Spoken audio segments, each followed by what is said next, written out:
Assalamualaikum, selamat pagi, sobat semuanya, para pecatur pemula seperti saya.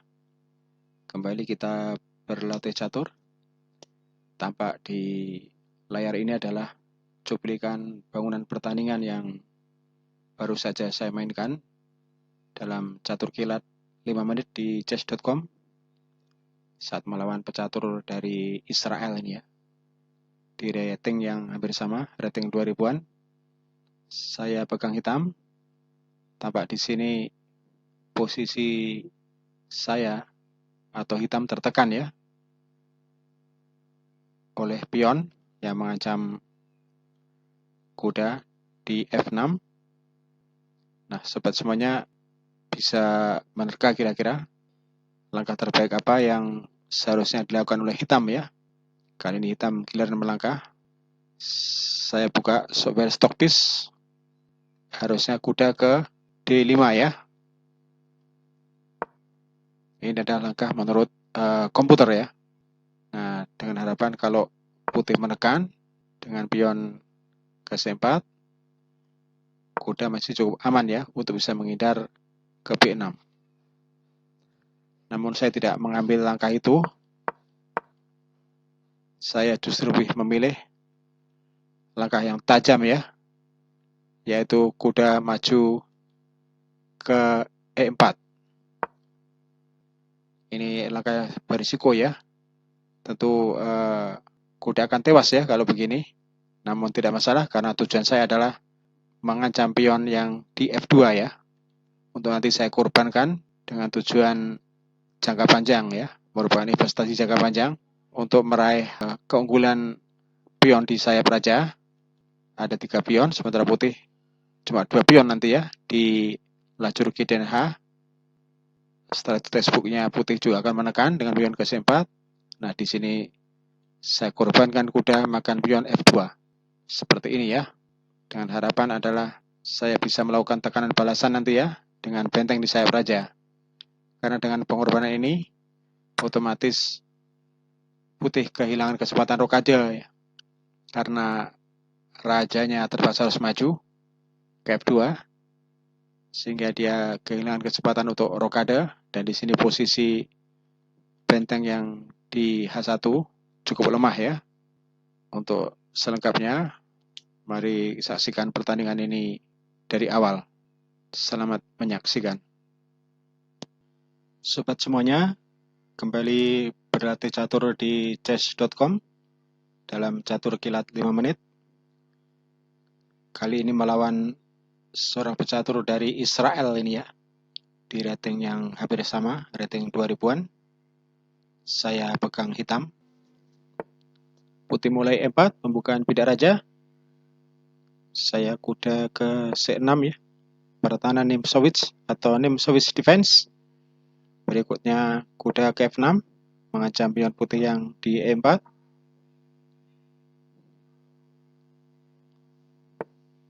Oh, putih menekan ke E5. Saya majukan kuda dengan langkah tajam ke E4 ya, untuk mengancam pion putih yang di F2.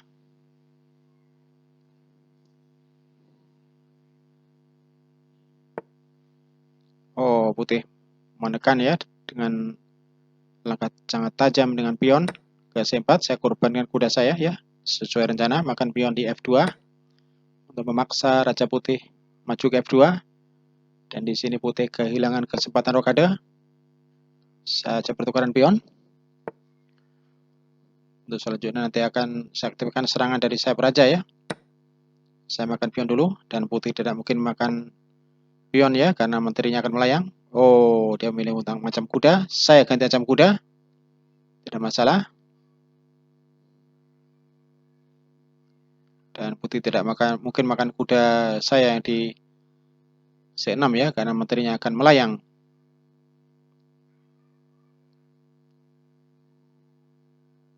Mungkin dia akan melakukan pindingan menteri ya, betul. Pindingan menteri tidak masalah. Saya tutup dengan gajah terang. Saya makan dengan gajah terang ya, pertukaran tadi. Dan saya masih bisa kesempatan untuk makan kuda Sebagai gantinya nanti dengan pion yang di E4 semakan kuda putih, kuda di F6 dengan pion F3 maksudnya dengan pion E4, dan posisi pion saya cukup kuat nih ya, memberi tekanan kepada raja putih di F2 yang terjebak.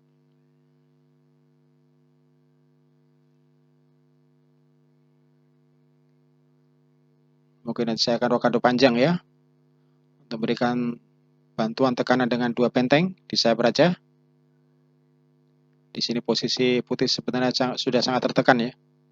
Meskipun saya kalah 1 perwira, 1 kuda tidak masalah.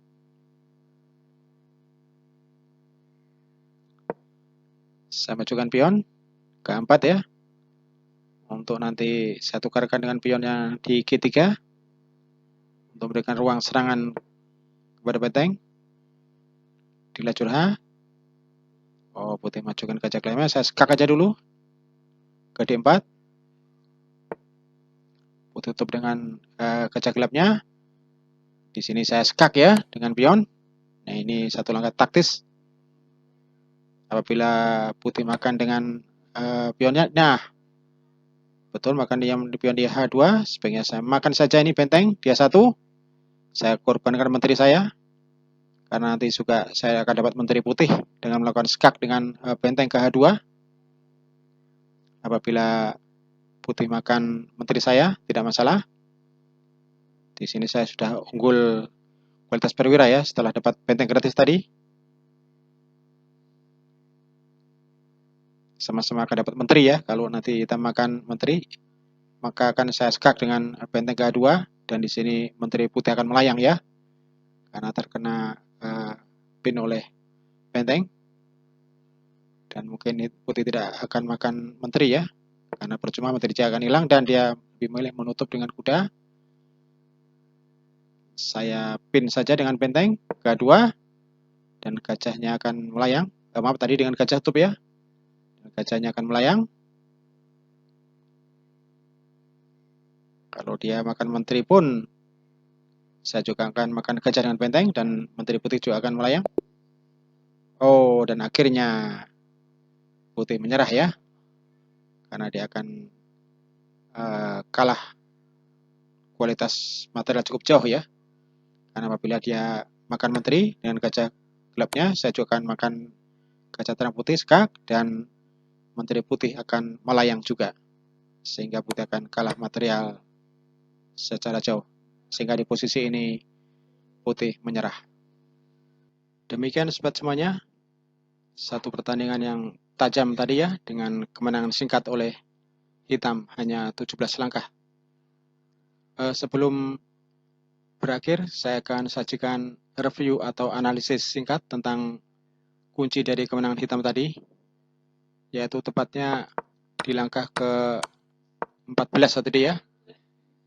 Hitam melakukan skak dengan menteri ke D4, putih menutup dengan gajah ke E3. Dan di sini hitam sengaja membiarkan menterinya terancam ya, tidak pergi. Hitam memilih dengan langkah yang cukup taktis, dan ini adalah kunci kemenangan ya, yaitu makan pion putih G3 dengan pionnya di H4 skak. Dan di sini putih terjebak dalam komplikasi besar ya. Kalau dia makan dengan raja pion yang di G3, pion hitam, tentu gajahnya yang di E3 akan melayang ya, dihantam oleh menteri hitam yang di D4.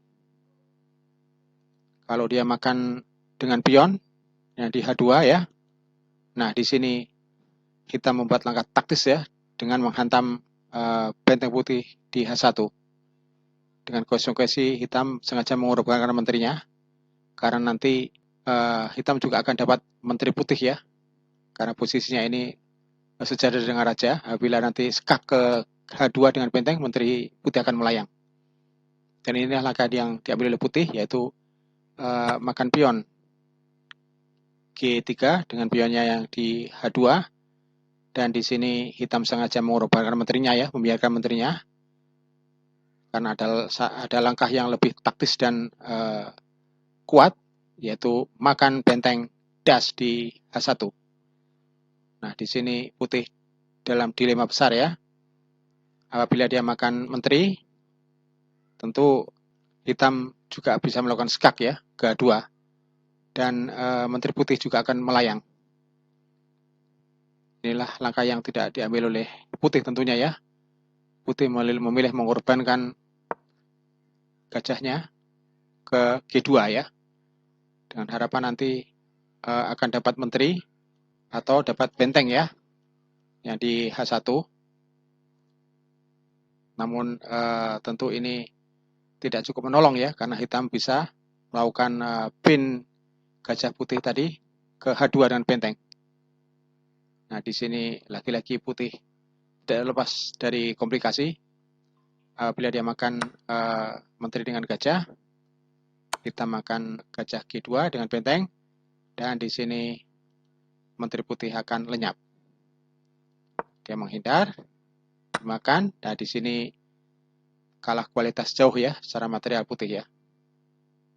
Sehingga di posisi ini putih menyerah ya, karena tidak ada harapan lagi untuk membalikkan situasi. Demikian sobat semuanya, semoga bermanfaat. Dan sobat semuanya bisa menyimak secara lebih detail pertandingan ini beserta analisisnya di situs chess.com pada link berikut ini. Semoga bermanfaat. Wassalamualaikum warahmatullahi wabarakatuh.